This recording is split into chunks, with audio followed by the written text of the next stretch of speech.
What happened to where this man was found on the side of the interstate tied up, being held by two men, and he was the one that was arrested. Sometimes you just hear about a news story and it sticks with you even years after the fact. And this case is one of those cases for me. It seems like one of those things that could almost happen to anyone. So, this is Benjamin McCarter. Benjamin McCarter was arrested on June 2nd, 2002, after police responded to an incident on Interstate 540 North. It's now Interstate 49 in Washington County. Now, when police responded to the scene, they found Benjamin McCarter, who had been tied up and essentially held hostage by two men. So, what allegedly happened was that two women were driving on Interstate 540. I believe it was that they were traveling south when their vehicle that they were driving was hit by a vehicle being driven by Benjamin McCarter. Their car was forced into the median where they crashed. Benjamin McCarter walked from his car up to the car that was being driven by the women that is now crashed, pulled the passenger out of the vehicle, and drug her to the side of the interstate.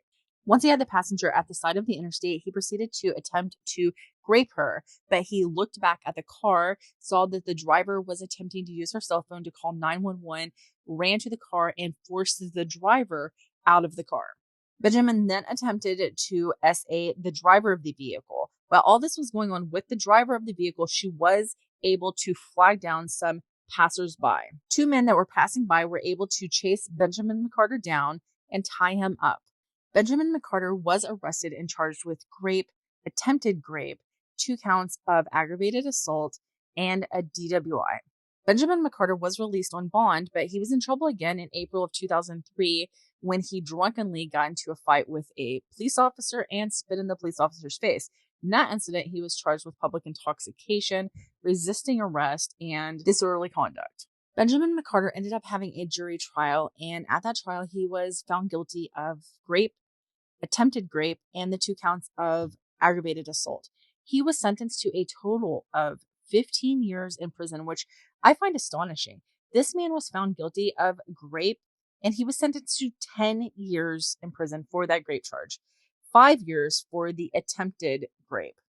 Attempted SA. It just makes no sense to me. I think that these days, these charges surely would be taken a little bit more seriously, but this man, he's actually out, of course, now. He didn't spend that much time in prison, and he is a level 4 registered sex offender.